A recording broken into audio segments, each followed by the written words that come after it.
자, 늘 하던 대로 우리 심장을 그리고요, 제 따라 하는 겁니다. 하나님, 나의 심장으로 당신을 사랑합니다. 자, 옆에 보고요, 애정과 사랑을 가지고 부부는 웬만하면 눈을 마주치세요. 여러분 눈 마주치지 않으면 내가 불안합니다. 오늘 한판하고 왔는갑다. 이렇게. 자, 예수 그리스도의 심장으로 당신을 축복합니다. 자, 반대편 보고요, 예수 그리스도의 심장으로 당신을 축복합니다. 아유, 감사합니다. 이달의 말씀, 여기 있는 말씀 하겠습니다.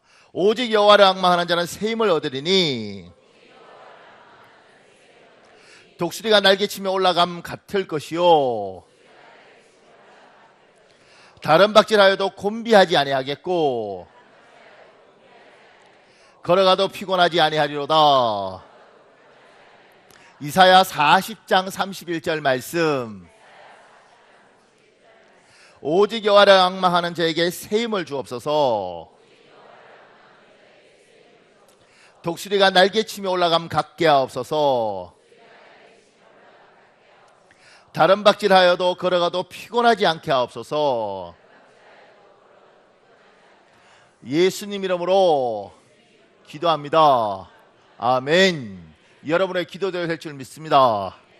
감사합니다. 오늘 마가복음 4장 35절에 41절은 굉장히 간단한 내용입니다.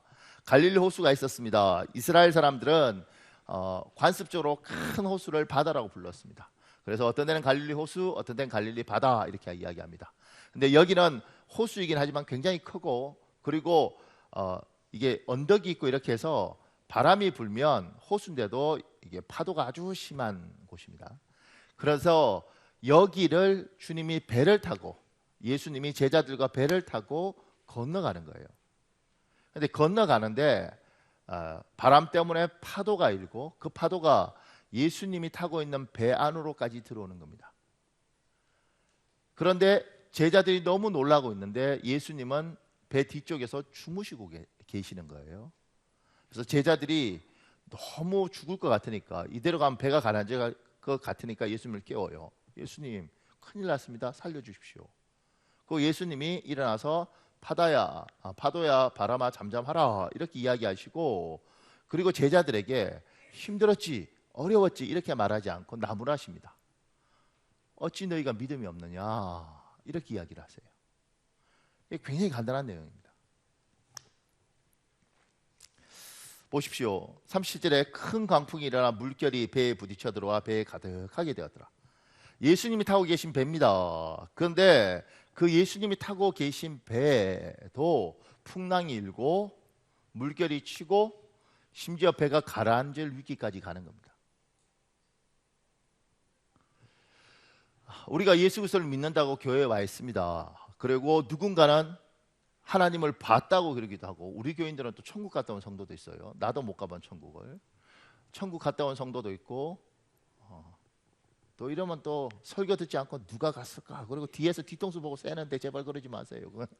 그리고 뭐 하나님 음성 들은 사람들도 있고, 또 하나님이 말씀을 주신 사람도 있고, 뭐 여기에 십자가에서 뭐 여기를 뒤를 봤는데 뭐 십자가에서 뭐 피 흘리는 뭐도 봤다 그러고 막 그래요.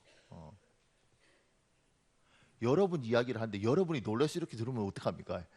내가 그랬다는 게 아니고 여러분들 중에 이제 그렇게 이야기를 하는 사람들, 기도하면서 방언 받고 뭐 응답 받았다는 사람들, 뭐 심지어 성경을 1년에 몇 독씩 한다는 사람들 많죠. 여기에 우리가 예수 그리스도를 믿고 하나님을 그렇게 뭐 붙들고 산다고 이야기할 때 우린 기대가 있어요.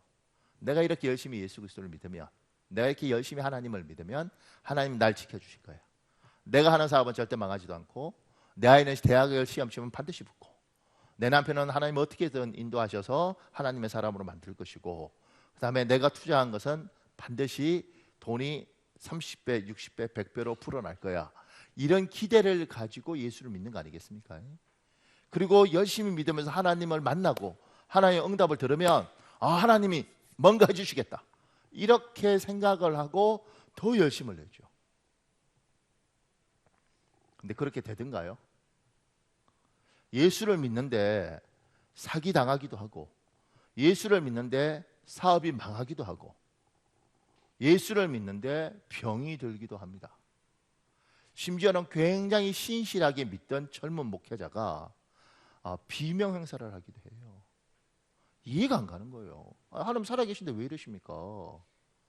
대충 믿고 얼렁뚱땅 믿으면 몰라도 정말 열심히 믿는 사람들한테 하나님 이러시면 안 되죠. 이렇게 질문을 합니다, 우리가. 저는 어렸을 때 신기했던 게 뭐냐면 교회 예배당 위에 피레침이 있는 거예요. 피레침 아십니까? 번개 칠 때. 제가 늘 그랬어요. 제가 어렸을 때. 야, 뭐 하나님 있는데 하나님 믿으면 하나님 번개를 때릴 때 살 피해가 때리면 되지 뭘 피레침을 다느냐. 이렇게 말했던 제가 우리 교회도 피레침을 달아놨습니다. 이거 어떻게 봐야 되냐고. 그러니까 하나님에 대해서 우리가 이야기하면서 하나님 살아계십니다. 하나님 역사하십니다. 하나님 여러분 기도 들으십니다. 하나님 허락하지 않으면 머리털 하나도 떨어지지 않습니다. 뭐 이렇게 가르쳐 놓고는 실제로 예수 믿는 사람들이 얼마나 이 땅에서 상처를 많이 받고 힘들어하고 선교사들 중에서 세상 떠난 선교사들도 많아요. 제가 필리핀에 있을 때 가장 마음 아팠던 건 30쯤 됐나? 그런데 단기 선교팀 와서 그 선교팀 데리러 차 타고 클락이라는 공항에 가서 거기서 선교팀 데리고 오다가 차가 자기가 운전한 것도 아니에요. 필리핀 사람이 운전했는데 그 차가 잘못되면서 즉사한 사람도 있어요. 그 사람 딱 죽었다는 이야기 듣고 그 바교에 선교사들이 다 꾸리신 거예요. 왜냐하면 우리는 하나님을 위해서 선교사로 헌신한 사람이잖아요. 그럼 지켜줘야지 하나님이. 그런데 교통사고로 너무 젊은 30살짜리 목사가 죽어버리고 나니까 정말 힘들더라고. 우리도 하나님 이렇게 죽으면 어떻게 복음이 전파되겠습니까? 승승장구해도 복음이 전파되기 어려운데 자기를 위해서 헌신한 사람이 비명 행사를 할 때 이게 하나님 살아계신 거 맞습니까? 이렇게 물을 수 있지 않겠습니까? 성경을 보다 보면 더 황당한 내용도 나옵니다. 우리 요한복음 11장 33절에 35절에 있습니다. 우리 교도하겠습니다. 제가 33절 읽고 여러분이 34절, 35절 읽겠습니다. 요한복음 11장. 예수께서 마리아가 흐느껴 우는 것과 따라온 유대 사람들도 함께 우는 것을 보시고 마음이 비통해 괴로워하셨습니다.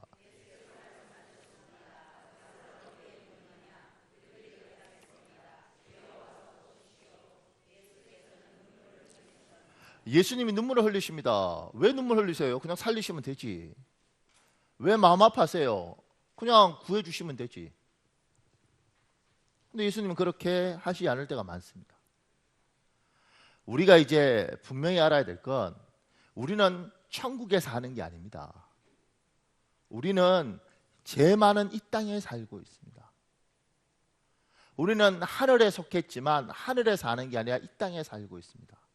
이 땅에 산다는 것은 이 땅의 법칙이 있습니다. 이 땅의 법칙은 태어나면 자라다가 어느 순간인가 꺾이고 죽는 겁니다. 여러분이 아무리 예수를 열심히 믿어도 반드시 여러분의 몸은 병들어 갈 겁니다. 70, 80이 되면 허리에 힘도 없고 눈도 흐려지고 그리고 기력도 쇠할 겁니다. 하나님이 이걸 허락하셨어요. 제가 이번에 책 읽을 때 너무 귀한 장로님이 계신 거예요. 의사였는데 하나님 믿고 정말 나이가 70이 넘어도 단기 선교 가서 환자들 다 치료하고 그리고 이 장로님 아들이 선교사로도 가고 자기도 그 아들 중에 하나가 예수를 믿고 강남에 병원을 개업을 했는데 직원이 한 20여 명 되는 거예요. 그런데 1년에 3번 정도는 한 10대 명을 데리고 그러니까 이 병원 운영이 정말 기적적으로 되는 거예요. 그러니까 10대 명 데리고 단기 선교 가서 일주일 동안 다 환자들 치료하고 오는 겁니다. 이런 귀한 집이 어디 있어요? 그런데 자기 아버지가 나이가 80이 넘어서 병이 되시는 거예요. 이 아들이 자기들이 그렇게 살고 형님은 선교사로 동생도 나중에 선교사로 뭐 이렇게 헌신 다 했어요. 사명제인가 그런데. 근데 아버지가 병들었어요. 하나님 살아계신데 우리 아버지 도와주셔야 되지 않습니까? 그리고 아버지를 돕기 위해서 최선을 다합니다. 자기 병원이니까 뭐 할 수 있는 걸 다 하는 거예요. 이 사람이 한양대 의대 나왔는데 나중에는 미국 존스 홉킨스 가서 공부도 하고, 그래서 나중에는 그 우리 줄기세포 같은 거 가지고 친구한테 배양시켜서 그걸 가지고 아버지 몸에 넣고 나중에 심장이 여기 뭐죠? 심장이가 여기 집어넣고 할 수 있는 모든 걸 다 해요. 여기 줄기세포 넣으면 좀 살아나는 것 같다가 또 병 들어가고 다시 여기 줄기세포 넣으면 또 살아나는 것 같다가 세계에서 처음 하는 실험까지 해가면서 아버지를 살리려고 자기가 있는 모든 걸 다 해서, 그런데도 불구하고 그 아버지는 돌아가셨어요. 나이가 들면 어쩔 수 없는 겁니다. 이 땅엔 이 땅의 법칙이 있고, 이 땅에서는 우리가 이 땅의 법칙과 하나님이 보호하시는 것들이 분명히 존재하심에도 불구하고 이 땅에서는 사기도 당하고 도둑질도 당하고 그리고 병든 것도 당하고 그런 걸 당하는 게 이 땅입니다. 제가 목사잖아요. 우리 집에 제가 정확히 계산을 못해 우리 집에 도둑이 3번인가 4번인가 들어왔어요. 뭐 표정이 제 많은 목사님이군요 이러지 말고 3번인가 4번인가 도둑이 들어와서, 이 도둑놈이 정말 나쁜 놈인 게 뭘 안 가져가요. 한 번인가 뭐 가져갔는데 뭐 그건 또 특이한 뭐가 있고요. 하여튼간에 와서 제가 안산에 살 때도 2번인가 와서 집을 뒤지고, 그 다음에 포항에 저희 부모님 집에 있을 때도 다 뒤지니까 집에 왔는데 도둑이 와서 집을 다 뒤졌어요. 그리고 놀라운 게 있습니다. 도둑이 가져가는 것도 상처가 되지만 안 가져가면 정말 깊이 상처받습니다. 이 도둑놈 새끼가 뭘 하나를 가져가야지. 사람이 아무리 전도사 집에 가져갈 게 없어도 그래도 어떻게 그렇게 아무도 안 가져가요. 하나님 신실히 믿고 기도 열심히 해도 도둑놈이 오는 겁니다. 이게 뭐요? 이게 이 땅의 법칙. 그리고 이 땅에 우리가 그걸 적용받아요. 예수님하고 같은 배 타고 들어가잖아요. 예수님이 배에 계시니까 우리는 파도가 오면 안 돼. 예수님하고 내하고 같은 배 타고 가니까 우리 배에는 물이 들어오면 안 돼. 예수님하고 내하고 같은 배 타고 가니까 우리는 침몰할 건 이건 말이 안 되는 거야. 이렇게 제자들이 믿었을지 모르지만 그건 자기들 믿음이고, 풍랑이 오고 배가 지금 거의 가라앉을 지경이 되는 겁니다. 예수를 믿는 여러분, 저도 예수 믿으면 무조건 좋은 일만 있을 줄 알았어요. 기도하고 여기 떠올 때는 다 잘 될 것 같았어요. 그런데 사기도 당하고 배신도 당하고 죽을 뻔도 하고 아파서 병원에 누워있기도 하고 그런 일들을 당합니다.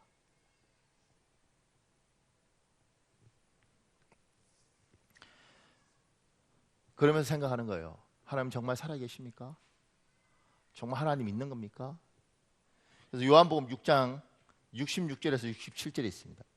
여러분 읽어보실래요? 요한복음 6장 66절에서 67절 시작.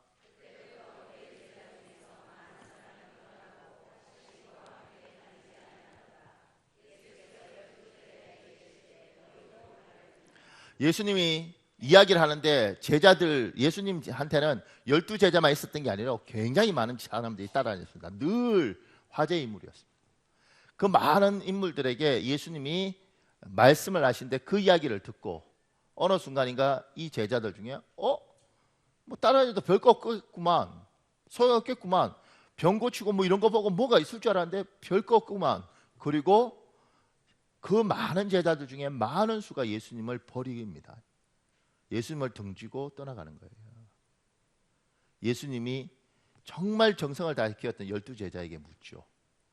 너희들도 나를 버리고 가려느냐? 이때 베드로가 엄청난 말을 합니다. 주여, 영생의 말씀이 여기 있음에 우리가 어디로 가리까? 주는 그리스도요 살아계신 하나님 아들이라, 이런 이야기들을 하는 거예요.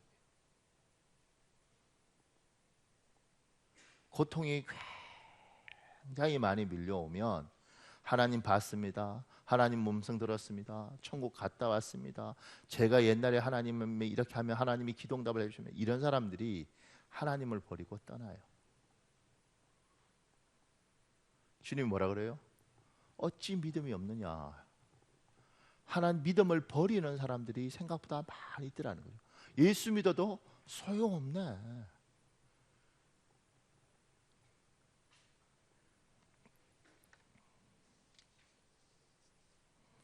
여기 손동희라는 우리나라의 대표적인 순교자들이 몇 명인데 그 중에 하나가 주규철 목사님이고 한 사람이 손양원 목사님인데, 이 손양원 목사님 딸이 적어놓은 글이에요.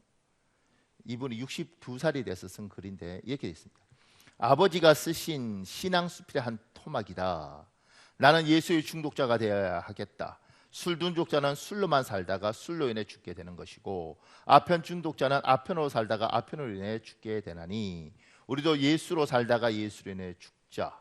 우리의 전 생활과 생명을 주님을 위해 살면 주같이 부활된다. 주의 종이니 주만 위해 일하는 자 되고 내일 되게 하지 말자. 나는 오빠들과 아버지의 죽음을 연이어 겪으면서 하나님을 믿는 마음에 회의가 일었다. 전에는 신앙한다는 것은 내 절대 목표였고 내 생활의 일부였지만 점점 하나님께 반항하는 마음이 커져갔다. 그러나 태어나면서부터 듣고 보고 배우고 느끼며 믿음의 생활을 해왔기 때문에 철저하게 하나님을 부인할 수가 없었다. 하나님을 원망했지만 도저히 뿌리채 거부할 수는 없었다. 나는 위태한 신앙을 유지한 채 여전히 기독교인으로 남아있었다. 나는 하나님을 원망했고 방황하기 시작했다. 나는 하나님을 잊었으나 그러나 사랑의 하나님은 나를 버리지 않으셨다. 내가 반항하고 대들었을 때 침묵으로 일관하시던 하나님은 내 마음이 극도로 황폐해 있을 때 나를 찾아와 내 마음을 어루만져 주셨다. 나는 그 시절 극심한 불면증과 엉뚱한 상상, 집요한 환상에 시달렸다. 잠들지 못하는 밤마다 헛것이 눈앞에 보였고 내일이면 틀림없이 죽게 되리라는 공상이 머릿속에 가득 들어찼다. 두 오빠와 아버지를 죽인 총소리는 여전히 사라지지 않고 내 귓전에 맴돈다. 아마도 나는 죽는 순간까지 그 총소리로부터 자유롭지 못할 것만 같다. 길을 걸을 때면 어딘가에서 총알이 날아올 것만 같았고 모퉁이를 돌아갈 때는 총을 든 빨치산이 숨어 있을 것만 같아 발이 떨어지지 않았다. 나는 곧 죽게 되리라는 사실을 의심 없이 믿었다. 그러던 어느 날이었다. 목사님의 설교 중 내 귓속을 파고 들어오는 말씀이 있었다. 어리석은 자여, 오늘 밤에 내 영혼을 도로 찾으리니 그러면 내 예비한 것이 네 것이 되겠느냐. 그렇다. 이러다 죽어서 지옥 가면 어쩌지? 나는 무서웠다. 이대로 죽을 수는 없어. 지금 죽으면 두 오빠와 부모님을 못 만난다. 천국 가야 부모님과 오빠들을 만날 수 있다. 그날 내게는 실제처럼 하나님의 음성이 들려왔다. 나를 사랑하고 내 계명을 지킨 자에게는 수천 대까지 축복을 주겠다는 음성도 들렸다. 나는 마음이 환해지고 밝아지는 것을 느꼈다. 아무 일도 일어나지 않았고 획기적인 어떤 계기가 있었던 것도 아닌데 그날 이후로 나는 조금씩 죽음의 공포에서 벗어나기 시작했다. 환상도 사라져갔고 그토록 나를 괴롭히던 강박관념도 없었다. 많은 세월이 흘러간 오늘날 지난 날을 되돌아보니 나는 비로소 깨달았다. 지금까지 되어진 모든 일들이 하나님이 계획하고 설계한 어떤 목적을 위해 쓰여졌다는 것을, 그리고 내게는 그 날의 일들을 증언할 중요한 사명을 맡기셨다는 것을, 하나님은 오빠들과 아버지의 순교를 통해 이민족에게 신앙의 한 모범을 보이신 것이다. 입으로만 하나님을 외쳐 부르는 표리부동한 일부 목자들에게 참 믿음의 표본을 보이신 것이다. 이 사람이 중학교 1학년 때 1948년 이 사람이 중학교 1학년 때 자기 오빠 두 명이 있는데 굉장히 신실했다 그럽니다. 동인, 동신 이름을 가진 이 두 명이 여순 반란 사건 일어나면서 기독교인을 죽일 때 신앙을 거부해라 이렇게 할 때 우리 하나님 거부 못한다 그리고 총에 맞아 죽어요. 총에 맞아서 죽은 그 오빠 시체를 들고 온 리어컨가요? 뭐 그건 달구지 같은 걸 이 사람이 중학교 1학년 때 봅니다. 오빠 몸에 총알 자국을 봐요. 그때 이제 그 내용이 있는데 그거 읽으면 굉장히 처절합니다. 하나님 어떻게 이럴 수 있냐는 거지. 중학교 1학년 여자애가 어떻게 했어요? 어떻게 이렇게 할 수 있느냐는 거지. 당신을 신실히 믿고 오빠들 중에는 하나 큰 오빠 같은 경우는 유학 갔다가 와서 하나님 일을 하겠다고 하는데 어떻게 이렇게 데려갈 수 있냐고 막 울부짖습니다. 하나님 난 안 믿어요 당신을. 막 이렇게 분노합니다. 그리고 2년 후에 1950년도에 이분이 중학교 3학년이 됐을 때 아버지가 총에 맞아 죽어요.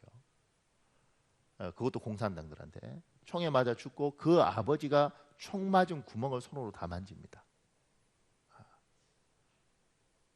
그리고 그때 오빠들보다 더 분노하는 거죠. 왜냐하면 이분은 신사참배 안에서 일본 감옥에 갇혀서 그만큼 맞고 그만큼 고통당해도 하나님 배반 안 했고, 두 아들 죽인 살인자를 자기 양아들로 삼아서 어떻게든 예수 믿게 하는, 그래서 한국의 성자라 그래요.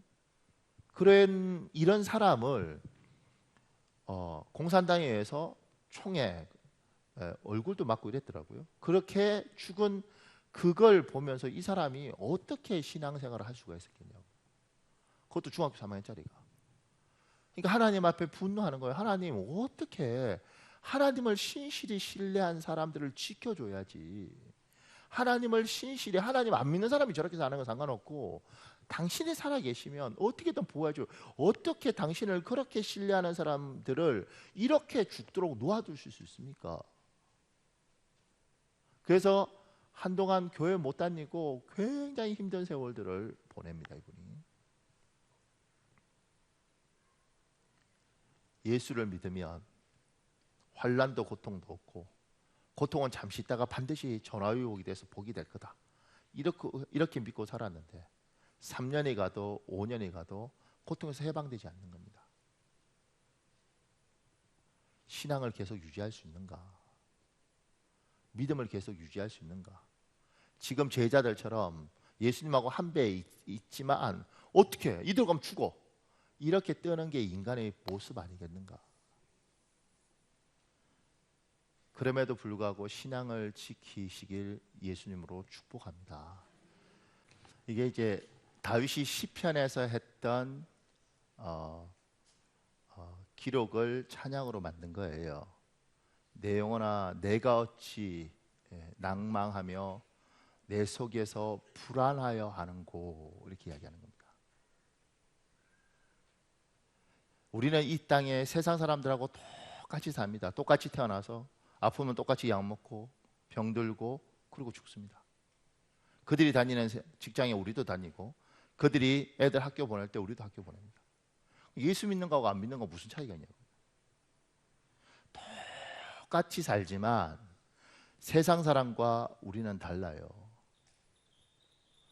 왜 다르냐면 세상 사람들이 어떤 문제나 상황이 일어났을 때 반응하고 우리가 반응하는 거하고 달라요. 왜냐하면 이들은 하나님이 없으니까 상황이 있으면 그 상황만 보이는 겁니다. 환경이 있으면 환경만 보이는 겁니다. 우리는 하나님을 신뢰하기 때문에 이 상황보다 하나님이 더 크게 보이는 거죠. 그게 차이입니다. 그래서 우리는 다르게 반응하는 겁니다. 주님이 일어나서 제자들에게 나무라시는 게 뭐냐면, 너희가 왜 믿음 없이 반응하니? 얘들하고 똑같이 반응하니? 배를 타고 있으면 풍랑이 오고 물이 오고 세상은 그런 거야. 그런데 너희가 하나님의 사람이면 얘들처럼 죽겠네, 어떻게 해, 우리 다 죽는 거야? 이렇게 반응하는 것이 아니지. 너희가 믿음의 사람이면 하나님, 이 부분을 어떻게 해야 됩니까? 하나님, 내가 여기서 어떻게 반응해야 됩니까? 그리고 주님이 보여주시는 거예요. 그 환난 가운데, 풍랑 가운데 남들은 다 끝났다 그랬을 때 이 풍랑과 환난보다 더 위대하신 하나님을 신뢰하면서 선포하는 것이에요. 바다야, 파도야, 잠잠해라. 놀라운 건 남들이 볼 때는 미쳤군 이러는데 이분이 선포하는 그것에 파도도 잠잠해지고 바다도 잠잠해지는 거예요. 말도 되지 않는 일들이 일어나는 겁니다. 예수님이 지금 이렇게 하면서 보여주시는 거예요. 우리한테 환난과 풍랑 속에서 어떻게 살지를. 예수님이니까 이렇게 가면 안 됩니다. 분명히 성경에 이렇게 있습니다. 예수님은 하나님과 하나님의 본체이시고, 그런데 그와 동등됨을 취하지 않으시고 자기를 비워서 종의 형체로 오셨습니다. 하나님의 본체이고 하나님과 근본이 같은 분임에도 불구하고 자기를 비우고 이 땅에 올 때는 모든 특권을 포기한 거예요. 그리고 우리하고 똑같이 온 겁니다. 원죄라고 말하는 그 죄만 없을 뿐이지 우리하고 똑같은 인간으로 오셨습니다. 그분도 배고프시고 그분도 목마르셨습니다. 그 배고프시고 목마르신 분이, 우리하고 똑같은 분이 우리에게, 흔들리는 우리에게 보여주는 거예요. 예수 믿는 사람들아, 너희는 세상 사람처럼 저렇게 반응하면 안 된다. 얘들아, 너희는 파도와 풍랑 앞에서 죽겠다고 난리를 이렇게 반응하는 게 아니다. 너희는 믿음의 사람은 믿음으로 반응을 해야 되는 거란다.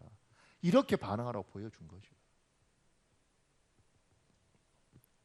제가요 부목사로 있을 때 바나바 사역 담당자였어요. 바나바 사역이 뭐냐면, 새신자가 오면, 이제 예수 믿겠다 처음 오면 믿음 좋은 사람을 스승으로 1대1로 친구로 붙여줘요. 그러면 이 사람이 밥도 사고 차도 사고 성경 공부도, 차가 이게 마시는 차요. 차, 예. 내가 설교하다 보니까 자기 듣고 싶은 대로 듣는 사람이 많았어. 그래서 밥도 사고 차도 사고 그 다음에 성경도 가르쳐주고 친구가 돼서 교회 생활을 잘하도록 하는 거예요.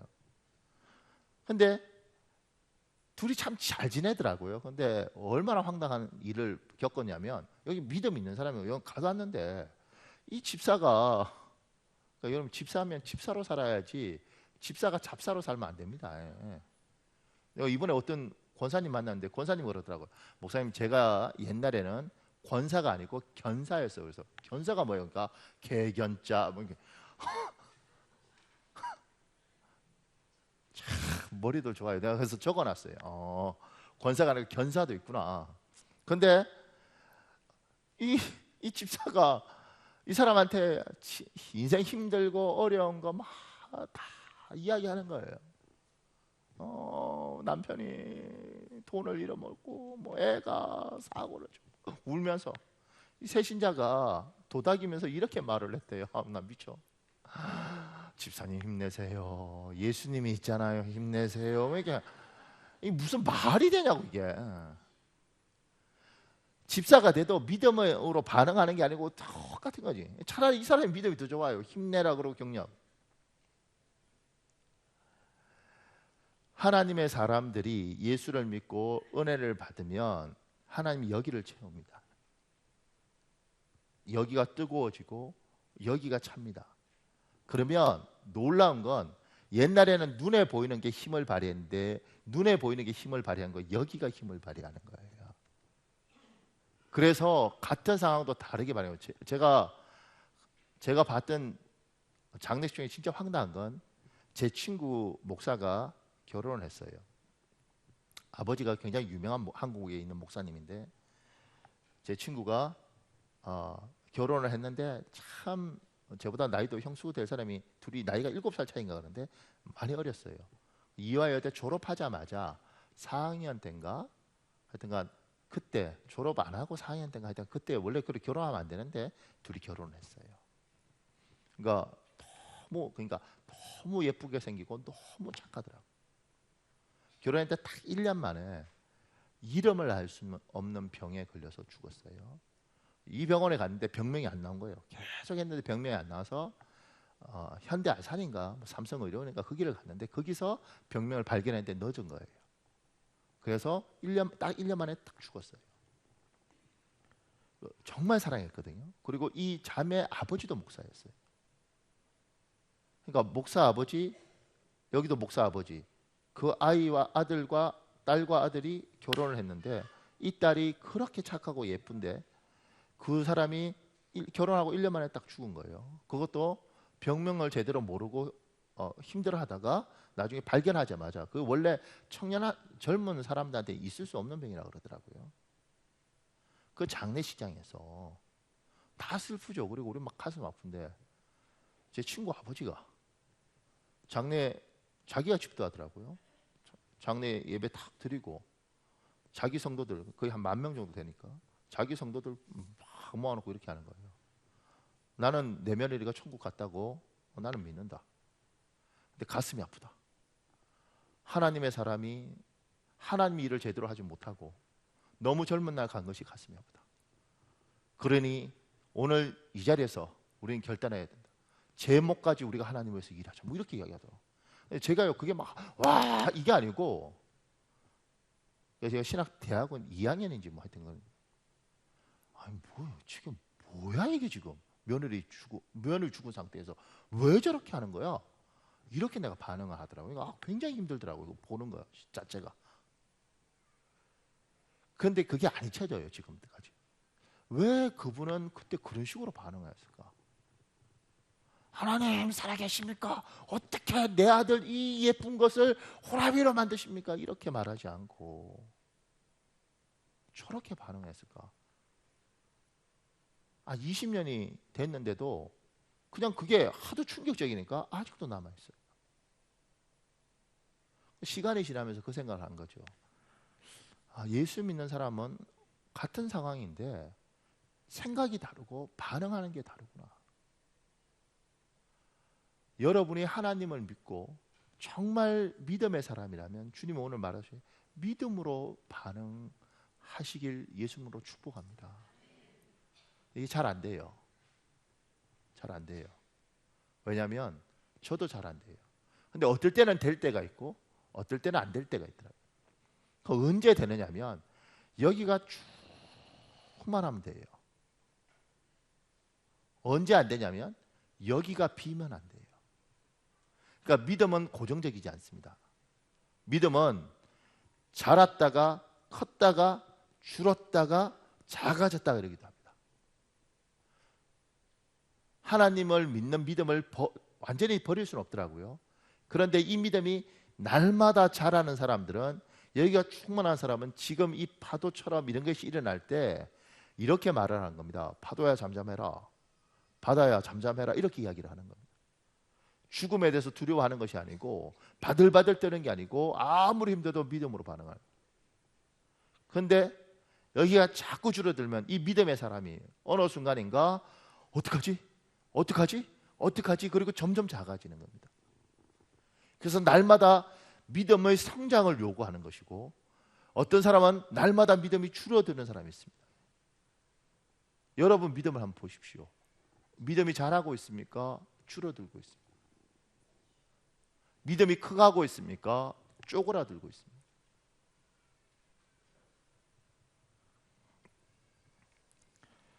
제가 믿음이 자라는 것들에 대한 법 3가지 굉장히 간단한 거지만 여기 이렇게 적었어요. 하나님과 관계를 회복하고 믿음이 자라는 건 첫 번째는 회개하는 겁니다. 우리 마태복음 4장 17절에 이렇게 있습니다. 이때부터 예수께서 비로소 전파에 이르시되 회개하라 천국이 가까워 왔느니라 하시더라.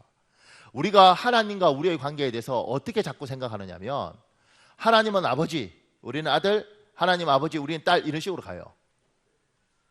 그러니까 하나님하고 나와의 관계가, 부모 자식 간의 관계가 그런 거잖아요. 맺고 끊는 것이 정확하지 않고 두리뭉실하게 가잖아요. 하나님하고도 그냥 두리뭉실하게 뭐 미안하도 미안 이러고 넘어가. 하나님과 관계에서 잘못된 건 잘못됐다고 이야기하고 미안한 건 미안하다고 명확하게 이야기를 하셔야 됩니다. 제가 여러분 이렇게 사람과의 관계에서는 이건 좀 조심스러워요. 사람과의 관계에서 이를테면 집사님 나 좀 봐. 사실 내가 이런 거 섭섭했는데 오늘 풀려고 불렀어. 그 순간 여러분 왼수됩니다. 왜냐하면 대충 저게 날 기분 나쁘게 생각하는가 보다, 눈빛 보니까 이렇게 알고 있는데 드디어 확정을 하는 겁니다. 이거 그때 그러는 순간 관계는 앞에서 웃지만 깨지는 거예요. 저것이 그랬구나. 사람하고는 그렇게 푸는 게 아닙니다. 누구는 그래요. 그렇게 풀어도 풀리는데, 제가 설명하겠습니다. 그때 풀렸으면 반드시 두 분 술 드시면서 이야기했을 겁니다. 먹어. 그리고 술김에 이야기가 술김에 들었을 거예요. 그런데 맑은 정신에서 섭한 이야기를 쫙 하잖아요. 그러면 대부분 간직하고 있습니다. 사람은. 이게 인간의 죄성입니다. 그러니 사람하고는 그렇게 하지 말고 하나님하고 관계에서는 잘못한 건 잘못했다고 명확하게 이야기를 하고, 그리고 하나님 앞에 하나님 미안합니다. 잘못했습니다. 그리고 다시는 하지 않겠다는 결단도 필요합니다. 설사 또 무너진다 할지라도 분명히 결단해요. 하나님 미안합니다. 잘못했습니다. 앞으로 제가 이걸 지키겠습니다. 그리고 내가 하나님 앞에 회개하면 눈빛도 말투도 행동도 심지어 손짓도 바꿔버려야 되는 겁니다. 잘 바꿔지진 않겠지만 반드시 하나님과 관계에서 이 부분들을 정리해야지 됩니다. 그러니까 여러분들이 하나님과의 관계에서 명확하지 않은 것들이 많아요. 그냥 두리뭉실하게 뭐 아시겠지 뭐 이러지 말고, 미안한 건 미안한 겁니다. 약속했는데 안 한 건 잘못한 겁니다. 하나님 미안합니다. 잘못했습니다. 그리고 정신 차리겠습니다. 앞으로 안 하겠습니다. 하나님과의 관계가 회복되기 위해서는 분명하게 맺고 끊는 선이 있어야 됩니다. 사람과도 맺고 끊는 게 있는데 그게 안 되는 경우가 많습니다. 제가 여기 주대준이 좀 특이한 사람입니다. 이분 제가 글을 읽어드리겠습니다. 나 자신을 제어하기가 힘들었다. 동료들과 술자리에서 어울리는 것도 은근한 자기교만도 스스로 절제가 안 되었다. 30대 중반의 나이에 미국까지 가서 그 어렵다는 컴퓨터 석사 과정 공부를 해내고 돌아왔다는 교만함과 현재 다른 장교들이 부러워하는 보직에서 막중한 업무를 해내고 있다는 넘치는 자신감이 나를 그렇게 이끌어갔다. 내가 그렇게 교만해지자 하나님을 섬기는 모습 또한 엉망이 되어갔다. 주일 아침에 늦잠 자고 겨우 일어나서 교회 한번 다녀오면 대단한 일을 하고 온 것처럼 폼을 잡곤 했다. 그런데 감사하게도 하나님은 그런 날을 그냥 두시지 않으셨다. 어느 주일 예배 때 목사님이 전하시는 하나님 말씀을 듣는 순간 내 영혼은 충격에 사로잡히고 말았다. 너희는 너희가 하나님의 성전인 것과 하나님의 성령이 너희 안에 계시는 것을 알지 못하느냐. 평소 딴 생각하느라 설교 말씀을 귀담아 듣지도 않던 내게 그날따라 하나님은 마치 천둥 같은 함성으로 이 말씀을 내 심장에 꽂아 놓으셨다. 그러자 내 가슴은 마치 불화살을 맞은 듯 뜨거운 그 무엇에 감전된 듯 했다. 말씀이 와서 꽂히고 성령께 감전되었다는 사실을 어떻게 표현해야 할까? 무엇보다도 내 눈에서는 알 수 없는 눈물이 펑펑 쏟아졌다. 아니 내가 왜 이러지? 명색이 육군 본부에 근무하는 영관 장교라는 사람이 이토록 나약하게 울고 있다니. 나는 그 모습이 부끄러워 예배당 구석에 얼른 숨었다. 성령이 임하면 제일 먼저 나오는 게 눈물과 해결하고 했던가? 나는 그동안 성령의 도구로 살지 못했음을 회개하며 주체할 수 없이 울었다. 하나님을 주인으로 모시지 못한 채 내가 주인 되어 살아왔던 시간들이 바로 죄악임을 깨닫고 눈물로 회개할 수밖에 없었다. 내가 하나님을 믿고 고백한 순간부터 성령님은 늘 나와 함께 계시면서 나를 보호하고 인도하셨는데 나는 성령님이 내주한다는 사실 자체를 이해하지 않았고 믿지도 않았다. 그런데 그렇게 성령 체험을 하고 나니 성령님이 늘 나를 향해 손을 내미셨다. 나와 입을 맞추고 싶어 하셨다는 사실을 알게 됐다. 다른 것보다 예수님을 믿는다고 하면서 성령님을 알지도 못하고 인정하지도 않은 채 살았던 내 모습이 너무나 부끄러웠다. 그렇게 강력한 성령 체험을 하고 나자 더 이상 예전처럼 적당히 신앙생활을 할 수 없었다. 성령님을 알고 싶고 기도하고 싶고 하나님께 더 가까이 다가가고 싶었다. 하나님과 관계를 회복하려면 여러분 믿음이 다시 제대로 쓰려면 회개할 걸 회개하십시오. 사람 앞에 회개할 필요 없고 저한테 와서 미안하다 말할 필요 없습니다. 하나님 앞에 오늘 기도할 때 하나님 잘못했습니다. 내가 정신 차리겠습니다. 하나님 미안합니다. 내가 나태해졌습니다. 하나님 제 신앙이 이렇게 흔들렸습니다. 제 마음에 하나님을 원망하는 게 있었습니다. 미안합니다. 명확하게 하십시오. 그리고 하나님 제가 우유부단하게 살았습니다. 그 우유부단한 것들 죄송합니다. 정신 차리겠습니다. 도와주십시오. 명확하게 하십시오. 두 번째는 여러분 믿음이 제대로 자라려면 분명한 건 예배, 기도, 성결기 등등 신앙의 규칙성이 회복돼야 됩니다. 신명기 16장 16절 17절에 하나님 분명히 이렇게 말합니다. 너희 가운데 모든 남자는 1년에 3번 규칙적을 정해서 무교절, 77절, 초막절 하나님께 나오라고 정확히 이야기를 해요. 다니엘서 6장 10절에는 다니엘이 하루에 3번씩 무릎 꿇고 기도해요. 이게 신앙은 감정적으로 한번 확 하는 게 아니라 습관화돼서 꾸준한 것들이 필요합니다. 저도 이거 몸으로 배우더라고요. 제가 결혼하기 전에 하나님 앞에 기도했습니다. 하나님 나보다 믿음 좋은 여자를 주십시오. 제가 정말 열심히 기도해요. 한 2년 정도 정말 하루에 2시간 이상씩 방언으로 정말 온몸이 땀에 젖도록 그렇게 기도했습니다. 그렇게 열심히 기도하고 하나님 우리 사모 만나게 하셨습니다. 지금 설교하다 보니까 하루에 3시간씩 기도했으면 미스 코리아를 만났을까 모르겠어요. 죄송합니다. 근데 또 전해주지 말고 사모님 2시간짜리래요. 아유, 이러지 말고. 그런데 열심히 기도했습니다. 그런데 이제 마음에 그런 생각을 했어요. 나보다 믿음 좋은 여자가 있을까? 나는 뭐 정말 열심히 기도할 때 하루 7시간도 기도하고 이러는데 정말 있을까? 이렇게 생각했어요. 그리고 집사람하고 결혼했습니다. 집사람이 결혼할 때 새벽 기도 열심히 하는데 내가 보니까 방언도 할 줄 몰라요. 그래서 뭐 이 여자는 뭐 3대쯤 있는데 뭐 별거 없네 이랬다고요. 결혼을 하고 이제 첫 월급을 제가 집사람한테 갖다 줬습니다. 이렇게. 직장 생활 했으니까 그때. 이 사람이 나 받고 감사 기도를 하더라고요. 감사 기도 오케이. 그리고 이제 11조, 건축, 선교, 주정 헌금 뭐 이렇게 막 떼. 내 안에서요 믿음이 뚝뚝뚝뚝 떨어지더라고. 이 여자가 왜 이러나 이렇게. 근데 나는 그때 신학생이었거든요. 그러니까 낮에는 학교 가고 밤에는 이제 뭐 직장 가서 이렇게 강의하고 이렇게 하니까. 근데 내가 신학생인데 왜 이런 말을 못 하잖아요. 난 그래도 목사 될 사람인데 입은 다물고 있는데 동공이 막 흔들리는 거야. 이 여자 왜 이래 이렇게. 저는 그때 누가 뭐 그런 거 가르쳐 주잖아요. 그러니까 11조를 딱 뗐어요. 하나님 거라니까. 나머지는 안 했어요. 주일날 헌금도 안 했습니다. 뭐로 헌금을 해? 그리고 그냥 나는 안 해. 이랬다고요. 되는 거예요.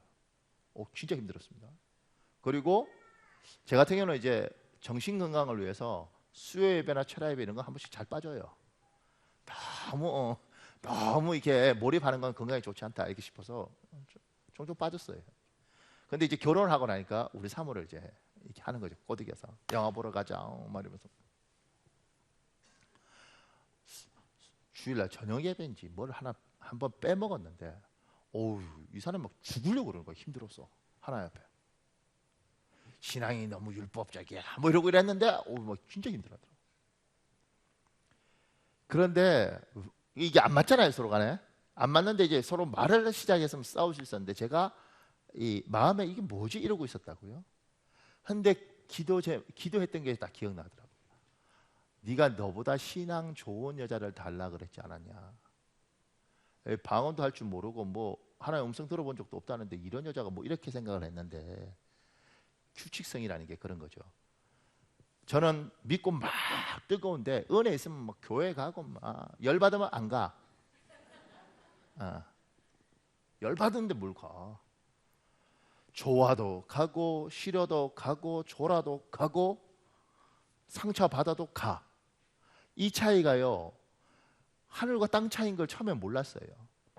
나중에 보니까 아마추어와 프로를 이렇게 구분하더라고요. 아마추어는 삘 받으면 손톱 까질 때까지 뭐 이렇게 하는 거예요. 골프 같은 거 뭐 배우면 재밌대요. 재밌으면 막 아마추어는 뭐요? 허리가 뒤틀릴 때까지 하는 거지. 재밌으니까. 그리고 열 받으면 안 해.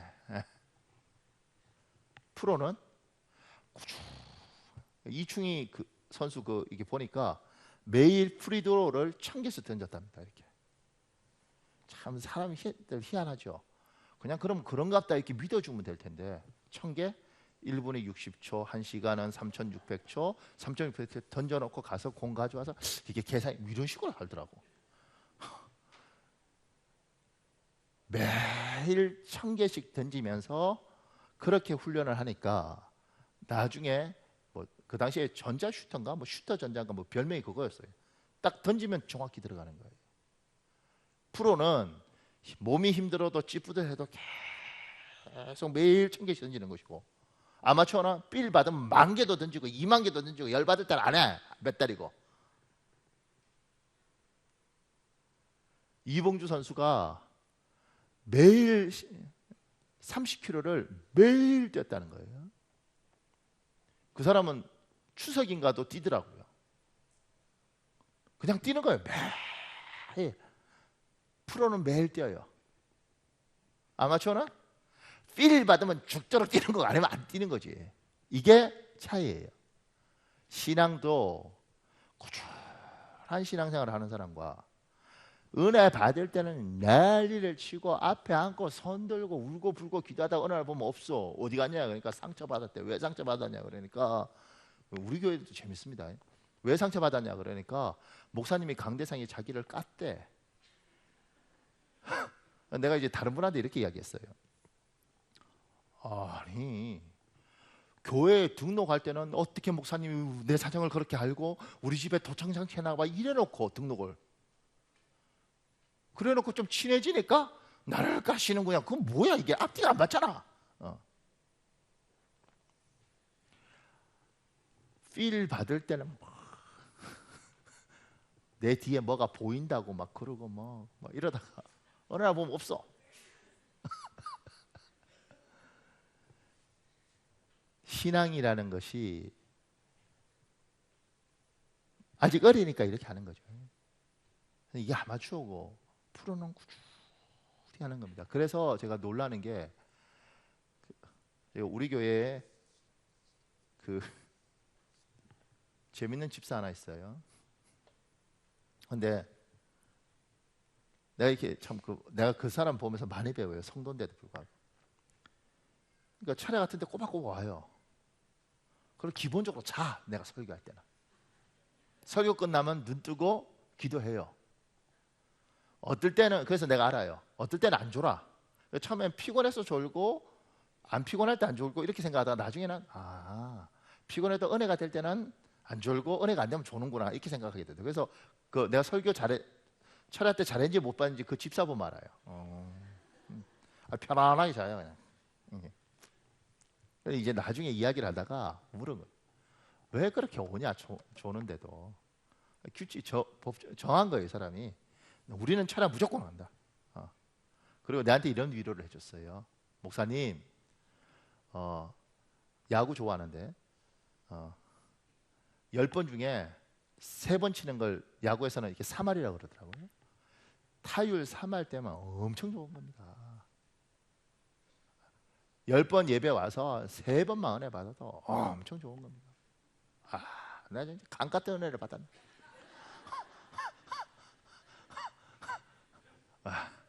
신학대학원 한 학기 다니는 은혜보다 더 심하게.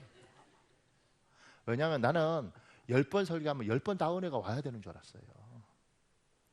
그래서 목사들이 막 이렇게 우리 수원에서는 김장한 목사님이라는 분이 사실은 원로고 은퇴하셨지만 굉장한 분이거든요.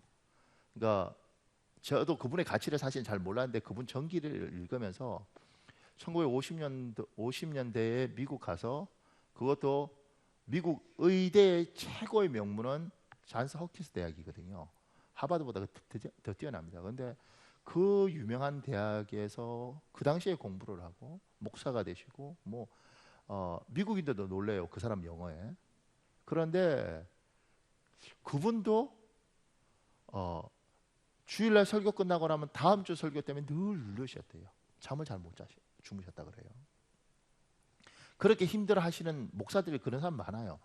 토요일마다 잠을 못 자서 막 이렇게 새벽 2시, 3시까지 막 하나님 어떤 말씀을 전해야 됩니까? 이러고 온다고. 그런데 그런 사람도 눌리는 판국에 나는 얼마나 눌렸겠냐고요.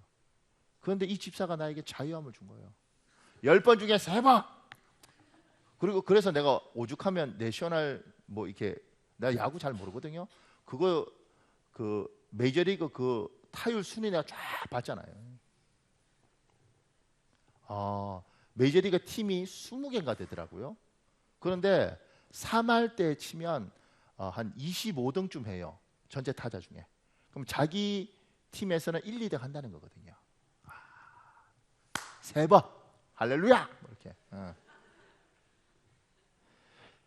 은혜 받을 때도 있고 못 받을 때도 있고 은혜 될 때도 있고 안 될 때도 있는데 꾸준히 오다 보면 은혜 안 될 때도 있지만 은혜 받고 그리고 은혜 받고 그리고 은혜 받고 이러면서 회복되는 거예요.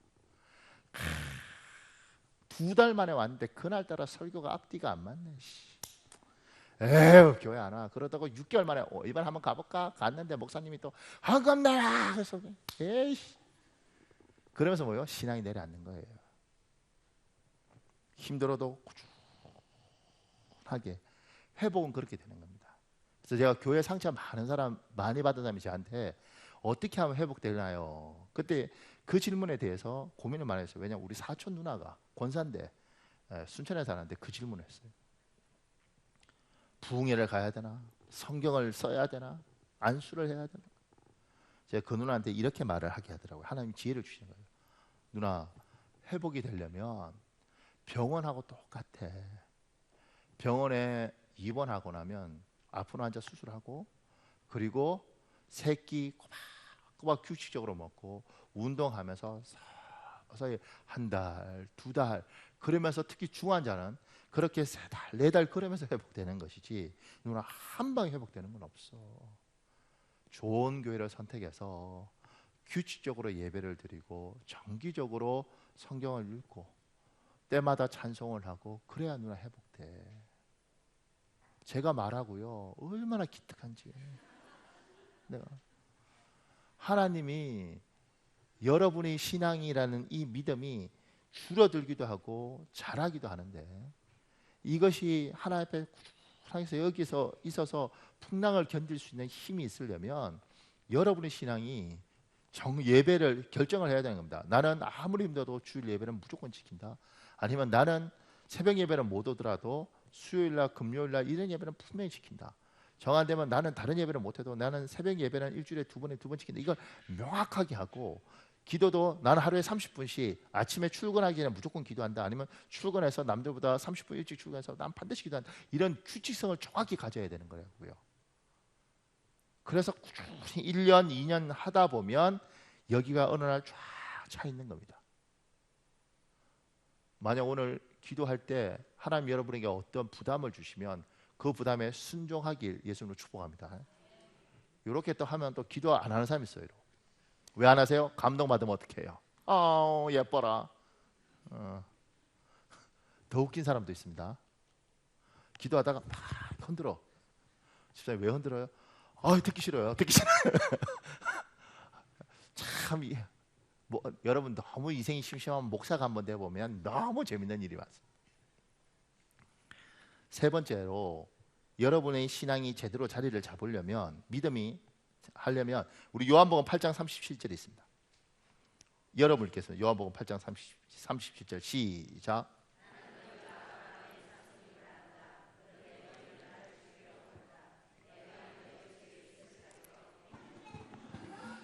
유대인들이 예수님을 죽이려 했던 이유는 하나님의 말씀이 그들 속에 없어요.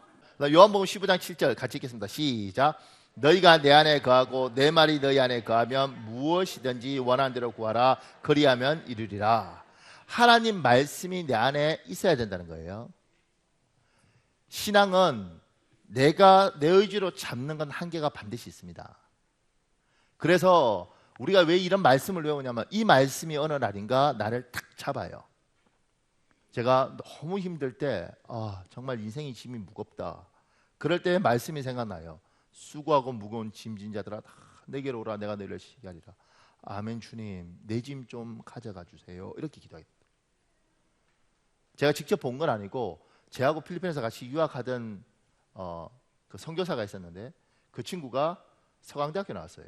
근데 자기 선배, 몽골 선교사론가 가 있는 선배 이야기를 하더라고요. 같이 이야기하면서, 제 선배가요, 옛날에는 이제 그 학생운동 하던 사람들이 분신 자살 이런 걸 했어요. 그런데 혼자 이렇게 하면 약효가 떨어지니까 학교 위에서 뛰어내리는 겁니다. 한 4명, 5명이. 4명이 뛰어날 때는 조국통일 이러고 뛰어내리는 거예요. 하나씩. 그러니까 얼마나 충격적이겠어요. 사람 하나가 몸에 불 지르고 뛰어내리는 것도 충격적인데, 하나가 막 불타면서 뛰어내리고, 그 다음에 불타면서 뛰어내리면서 조국통일 이렇게 하니까 신문제 이만큼 나는.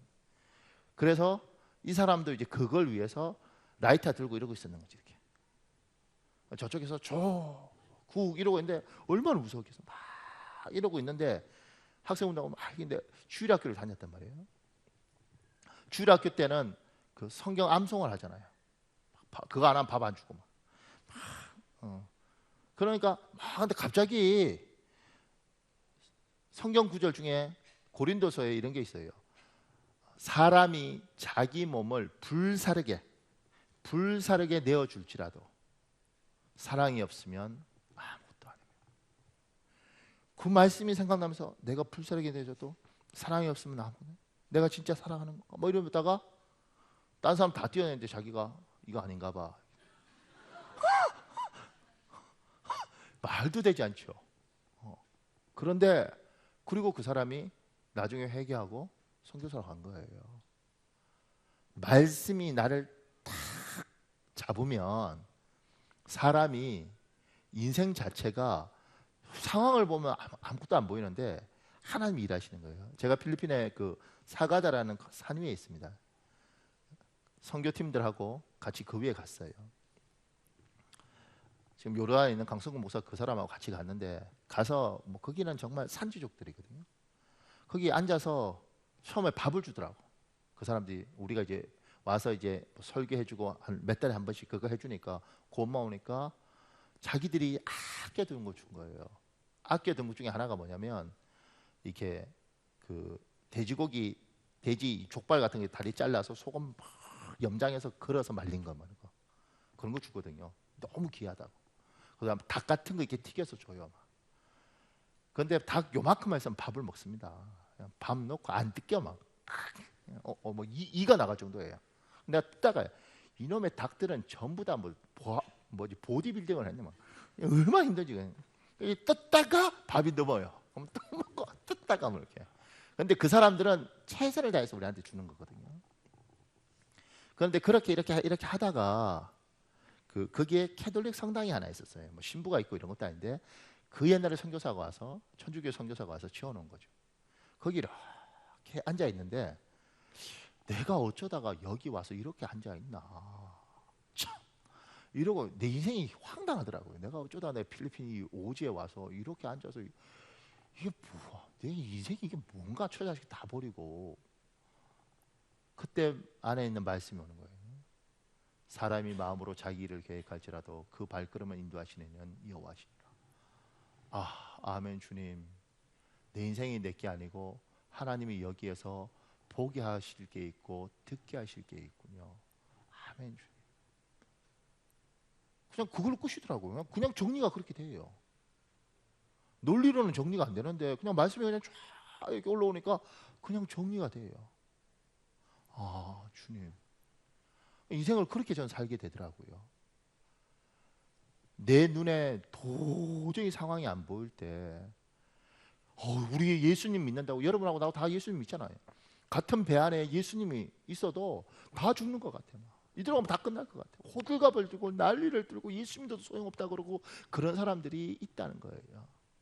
그런데 그 사람이 남 이야기가 아니라 우리도 코너에 막 몰리면 남편 죽고 뭐 애 집 나가고 차 앞 들어오고 교통사고 나서 신체 제대로 못 쓰고 이러면 우리도 다 그렇게 가는 겁니다. 그걸 이길 수 있는 사람이 몇 명이나 되겠냐고요. 오늘 찬양부터 내 영혼 어찌하여 낭망하며 내 속에 불안해하며 이게 다윗이 이야기하는 거예요. 다윗이 어떤 사람인데 다 불안한 겁니다. 그렇게 인간은. 그런데 이 불안한 가운데 하나님을 버릴 수는 없지 않습니까? 우리가 하나님의 사람으로 반응해야 되지 않겠습니까? 주님이 말한 건 네 믿음이 어디 있느냐.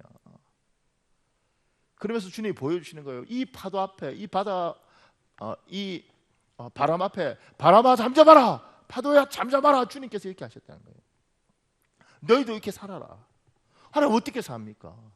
믿음이 없지 않냐? 너희 믿음을 키워라. 어떻게 키웁니까? 오늘 말씀하는 거잖아요. 네가 잘못한 것에 대해서 명확히 하나님 미안합니다. 잘못합니다. 나는 이렇게 연약합니다. 나는 이렇게 부족합니다. 나는 이것밖에 안 됩니다. 이거 고백하는 거지. 허세 부리지 말고 아니에요 이러지 말고 하나님 미안합니다. 잘못합니다. 나는 원래 결단이 약합니다. 하나님 나는 원래 끝이 부족합니다. 하나님 나는 어떤 일을 할 때 의지가 약합니다. 하나님 나는 이런 건 잘 못 뱉는 성격이고 나는 이거 표현을 하면 항상 내 표현에 사람이 상처를 받습니다. 그러면 이야기를 하는 거죠. 하나님 앞에. 사람 앞에 이야기할 필요 없고요. 하나님 앞에 하나님 이게 납니다. 잘못했습니다. 미안합니다. 좀 도와주십시오. 타고난 걸 그렇게 타고난 걸 어떡합니까? 내 유전자가 그것밖에 안 되는 거 어떡합니까? 하나님 나 좀 도와주십시오. 잘못했습니다. 돌이키고 싶습니다. 하나님 앞에 회개라는 게 뭐 무조건 죄인 이런 개념이 아니고 하나님 이것밖에 안 되는 나를 용서해 주십시오. 나 이것밖에 안 됩니다. 뭐가 바른지 아는데 그렇게 가게 해 주십시오. 그리고 하나님 앞에 예배든 기도든 성경이든 규칙성을 가지고 쿨하게 하나님. 그래서 제가 예수 믿으면 이렇게 말해요. 3년만 따라와라. 그럼 하나님 바꿀 거다. 3년 동안 꾸준히 지키면 사람이 바뀐다고요. 최경주 씨가 골프 선수가 이렇게 말했어요. 자세를 교정하려면 10,000번을 하면 교정된다 그랬어요. 자기가 자세를 고치기 위해서 그리고 우승했잖아요. 10,000번을 교정하기 위해서 10,000번을 연습한다는 거예요. 그러면 고쳐진다는 거예요. 하나님 앞에 꾸준하게 하는 겁니다. 그러면 뭐요? 사람이 바뀌어요. 그래서 규칙성을 이야기하는 거예요. 그리고 마지막으로 그렇게 바꿔가면서 내 안에 말씀을 계속 풍성하게 집어넣는 거예요.